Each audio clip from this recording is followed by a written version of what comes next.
Hello students, this is Mrs. Wendt, and this is the second video for the macromolecule notes.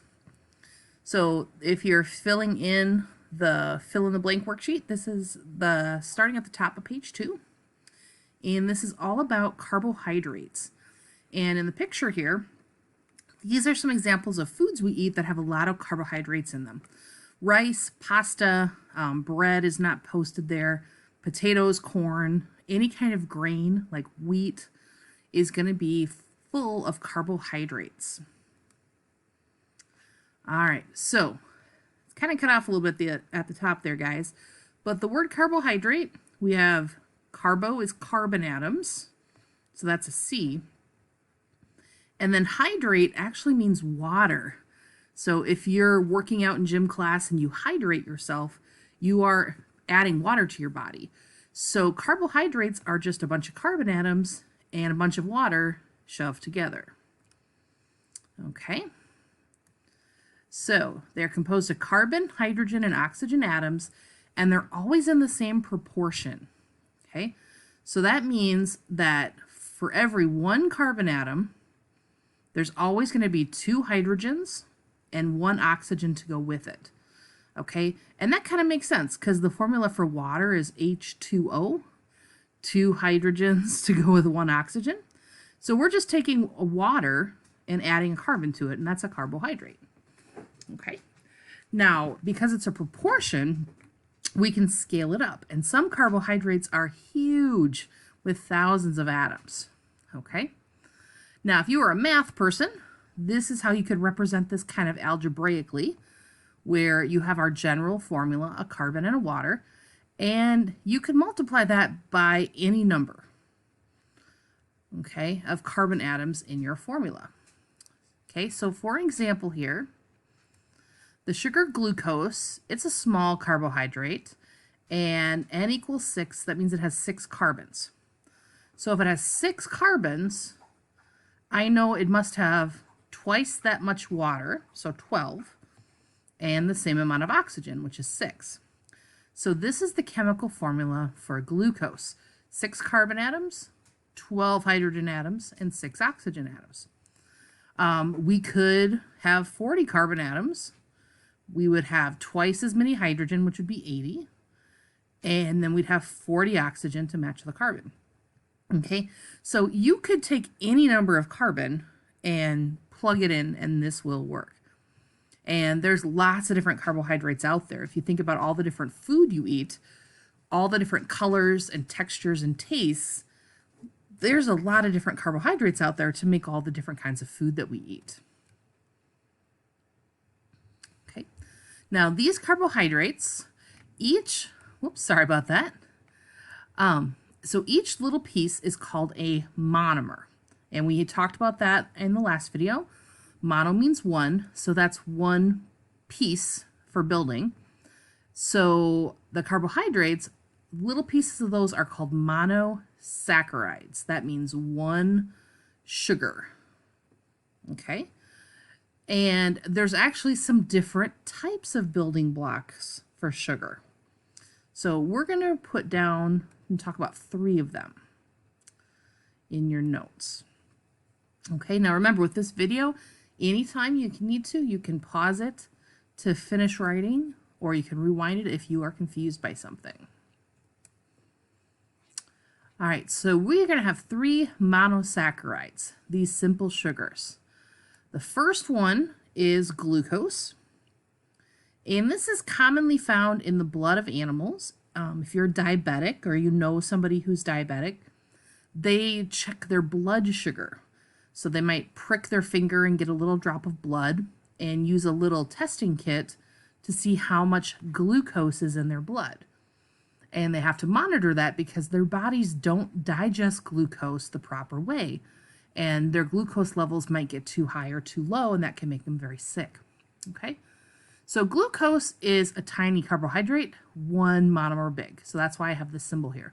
1 monomer big, but it can hook on to other things and make different chemicals.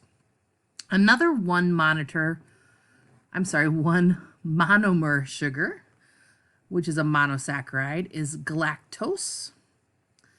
And it's not just lactose. There's a GA at the beginning. Lactose is something a little different, but galactose is found in milk. And then we also have fructose, which is found in fruit. Now notice the endings here, they all end in OSE. Okay, sugars all have that same ending, ose. So if you look at a food label, if you're eating a candy bar or a Pop-Tart or some soda, look at the food label and see anything that ends in OSE is a form of sugar in that food. And even though it doesn't specifically say sugar, there's lots of different kinds of sugar. So that can be deceptive sometimes. Okay, but notice all of these are one monomer big. They're monosaccharides, one little baby sugar. All right. Now, we can take these little single pieces and put them together to build bigger things. Okay. Now, something about these guys that they all have kind of the same formula. They all have 6 carbons, 12 H's, 6 O's, but how they're built are different. So if I gave each of my students 6 red Legos, 12 blue Legos, and 6 green Legos and said, build something, none of the stuff you guys built would be the same because you'd put these pieces in different orders, okay? And that's the deal with these guys. The carbons, hydrogens, and oxygens are connected together in a different order, even though they have the same pieces. In chemistry, we have a special name for that. Those are called isomers. That's a term that we're not going to be testing on in biology, but you might see that again in chemistry. It's chemicals that have the same chemical formula, but they're built differently. And because they're built differently, they might act different. Or in the case of these guys, they taste different on our tongues because of the way they're built.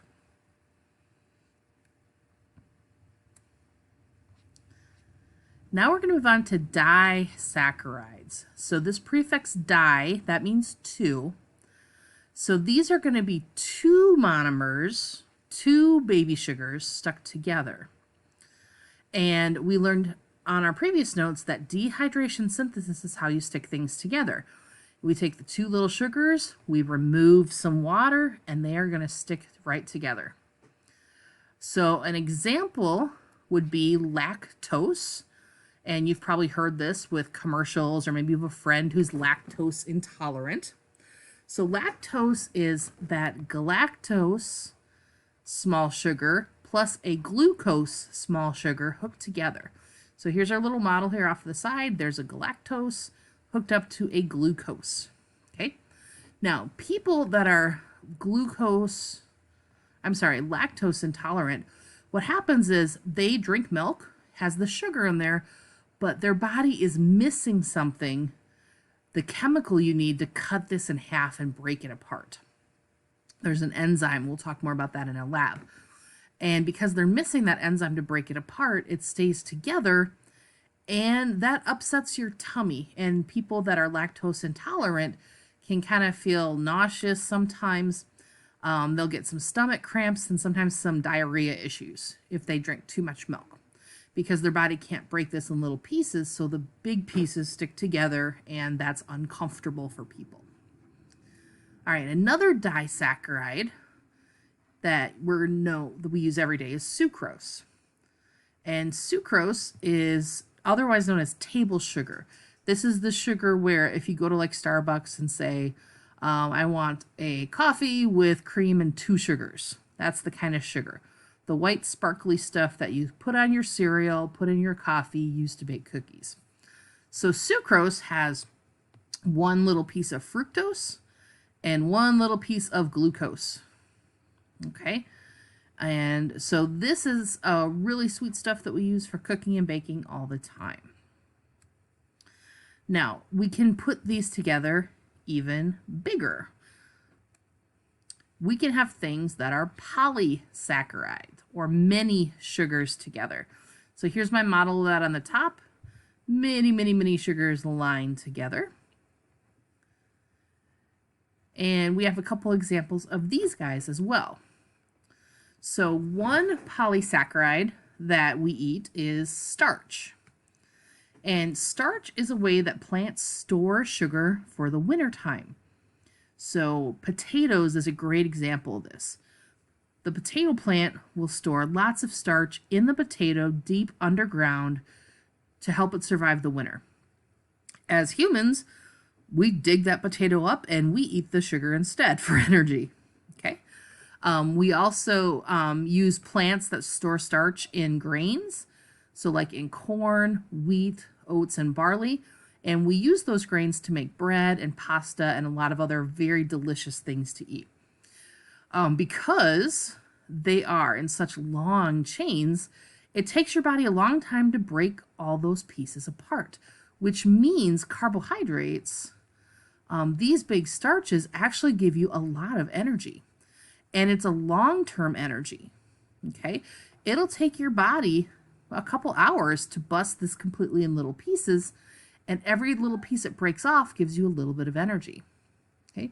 So a lot of marathon runners, people that are going to run a race for 20 miles or more, they will eat a big carbohydrate dinner before the race, like lots of spaghetti and pasta and things like that, because their body will have all that energy to use during the long race, and they don't have to stop and eat in the middle of the race for more energy.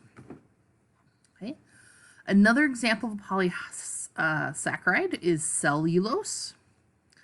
And cellulose kind of sounds like the vegetable celery.